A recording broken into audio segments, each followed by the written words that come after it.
We good on that one? Gotta get the rate. All right. Mr. Howell, we good to go? Mecca.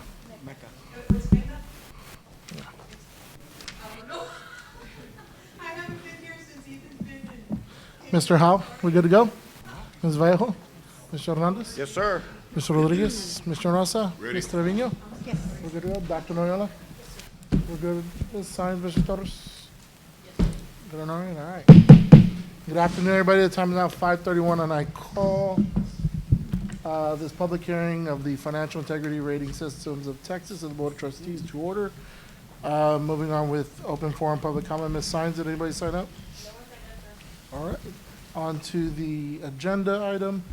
Overview in schools first, the Financial Integrity Rating Systems of Texas, Mercedes ISD rating and public comments regarding report. Dr. Noyola. Thank you, Mr. President. Every year, our school district receives a first financial integrity rating system of Texas rating for our school district. This happens for all schools. Dr. Noyola, I'm sorry, I don't think your mic is on.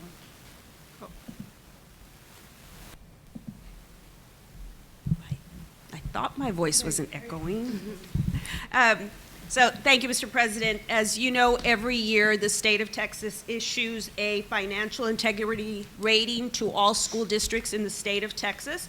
And so tonight we will be going through the various indicators and how our district performed. We did share earlier this year that and recognized our business office for their superior rating on this accountability system. Tonight, Ms. Torres, our CFO, will be going through those various indicators so that we know just overall how that rating came to be. I will remind our board that this is lagging data, and so what you will hear will be based on the 23-24 school year. So I'd like to turn it over to Ms. Cristina Torres to walk us through this process.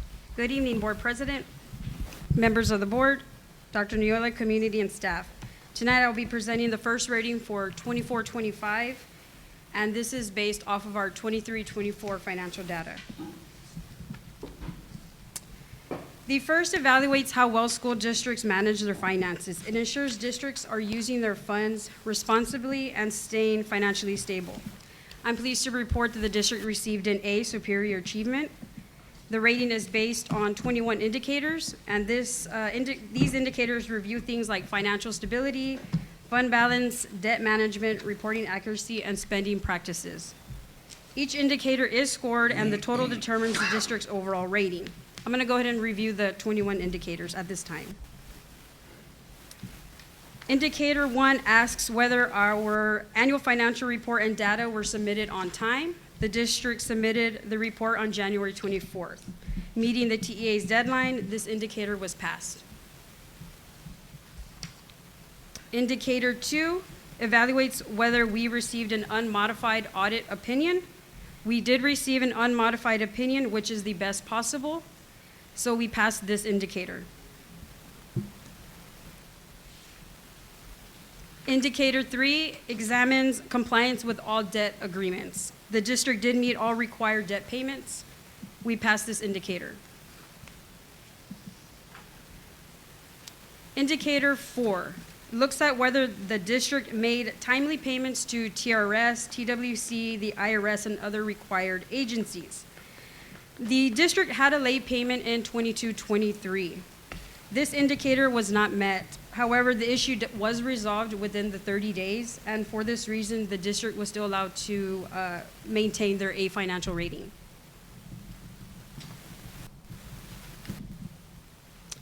Indicator 5. This reviews the district's governmental activities net position. The district did meet TEA's net position requirement and passed the ceiling for this indicator.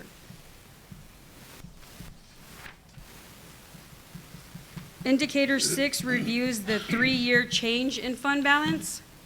The district showed an overall increase in fund balance over the last 3 years, between 21 and 24, and we passed this ceiling indicator for 23-24. Can I interject real quick, ma'am? Yes, sir. I apologize. Dr. Villa and your staff? Yes, sir. This was not because of the COVID funding. It was truly on the effectiveness of the team of eights. And so, Ms.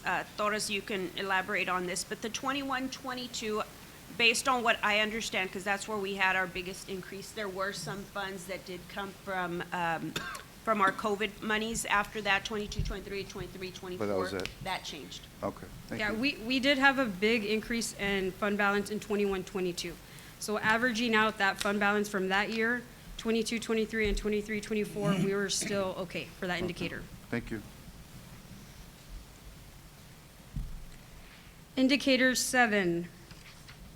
This indicator measures cash available to operate without new revenue. The district ended the year with 13 million, equal to 83 days of daily expenditures. So for this indicator, we received 8 out of 10. If we would have had the 90 days, we would have received the maximum 10 points. Indicator 8 measures the ratio of current assets to current liabilities. Our ratio was 2.7945, so we received 8 out of the 10 points for this one. Indicator 9 reviews the district's days of cash on hand when expenditures exceed revenues. The district maintained the 83 days of cash, so we did receive full credit for this one because the requirement was for the 60 days on this indicator.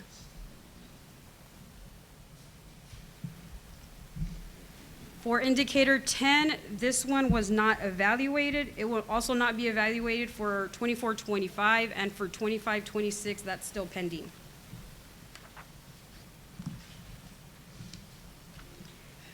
Indicator 11 was the ratio of long-term liabilities to total assets sufficient to support long-term solvency. Our ratio of 0.4169, placing the district well within the strongest scoring level, and we earned the 10 out of the 10 points for this one. Indicator 12, this indicator measures property value in relation to future debt payments. The district's ratio was 2.6413, placing us in the highest scoring range. We received 10 out of the 10 points for this indicator. Indicator 13, TEA's administrative cost threshold is 11.51% for districts our size. The district was slightly above at 11.67%, and we earned 8 out of the 10 points on this indicator. Indicator 14, our 3-year change in students to staff ratio was 0.03999, which is below the TEA limit of 15%. We earned 10 out of the 10 points. Indicator 15, this measures how well the district was able to project average daily attendance. Our projected ADA was 3827, and the actual ADA was 3764. We earned the 5 out of the 5 points for this one. Indicator 16. This indicator ensures that our PEMS and the annual financial report data match. The district did stay within the TEA's allowable 3% variance, so this ceiling was passed for this indicator. Indicator 17, the audit reported no material weaknesses in internal controls, and this was another pass for this indicator.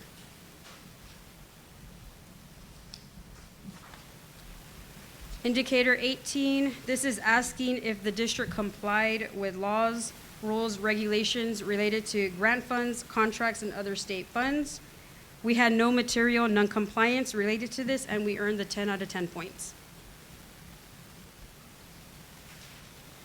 Indicator 19, did the school district post all required financial information on its website? The district complied with all required financial posting requirements. We earned 5 out of 5 points. Indicator 20, this measures whether the board had the opportunity to consider the impact of changes in property value on the finances of the district. The board discussed funding changes within the required 120-day window before the budget adoption. We passed the ceiling indicator. Indicator 21, did the district receive an adjusted repayment schedule for more than one fiscal year? We did not receive an adjusted repayment schedule. We passed this indicator. As previously mentioned, the district earned a total of 94 points, placing us in the A Superior Achievement. For reference, to receive an A, you must earn between 90 and 100 points. On the next slide, the next few slides will present required annual disclosures, such as the superintendent's contract, reimbursement, gifts, and any business transactions. Disclosure 1, the most recent superintendent's contract is located on our district website. On the next slide, this disclosure reports reimbursements to the board and the superintendent, all properly approved and documented. On this slide, this is a summary of the total reimbursements received for a grand total of $36,000. On the next slide, disclosure 3, other compensation, there's nothing to be reported here. Disclosure 4, gifts, also none to be reported. Disclosure 5, also 0. That concludes the presentation. Thank you, and I'll take any questions if the board has any. Any questions from the board? Well, I just have a question to Dr. Yola. After spending some time with the books and the finances, what's your professional opinion and the direction of the team of 8 we're going with the books? Sure. Thank you. So because we do have lagging data right now, we do have our auditors going through this process and looking at and finalizing what that 24-25 will look like, because we'll get those ratings next year. We are not seeing any significant changes from what we had in 23-24. Even, and I know one of the concerns becomes because we did have a deficit during that period of time last year, but it was not significant enough that it would, if you heard, it's a balance of over a period of 3 years. And so even though we may have had a change there, it wasn't significant enough of a deficit that it would impact our overall performance. So I feel pretty confident that we should be in a very similar place in next year's report. Appreciate that. Thank you. Any other questions, comments? I believe we do have to take action to accept the presentation. Can I Chairman, get a motion? I have a quick question, Chairman. Sure. This would be our third presentation, correct, or is it our second one? I believe it's the first, where Okay, we, the first one. where we've Okay. received A's on this? Yes. Oh, I don't know the history. Okay. Off the top of my head, I don't know. Okay. Ms. Torres, just by any chance, I don't know if you understood the question. How many, what has been the history on our? I believe this is the 4th year The fourth one? in a row. Thank you. Nice. Okay. Any other questions, comments? Can we get a motion to accept the presentation? I so moved. Motion from Mr. Hernandez, do I have a second? Second from Mr. Rodriguez, starting on my right. Oh, any discussion, sorry. Any discussion? Hearing none, starting on my right, Mr. Howell. Ms. Vallejo? Mr. Hernandez? Yes, sir. Mr. Rodriguez? Mr. Enosa? Aye. Ms. Trevino? Aye. And I vote aye, the motion carries. Thank you, Ms. Torres. Thank you. All right, can I get a motion to adjourn? So moved. Motion from Mr. Trevino, do I have a second? Second. Second, any discussion? Starting on my right, Mr. Howell. Ms. Vallejo? Aye. Aye. Mr. Hernandez? Mr. Rodriguez? Mr. Enosa? And Ms. Trevino. Aye. The time is now 5:44, and this public hearing is adjourned.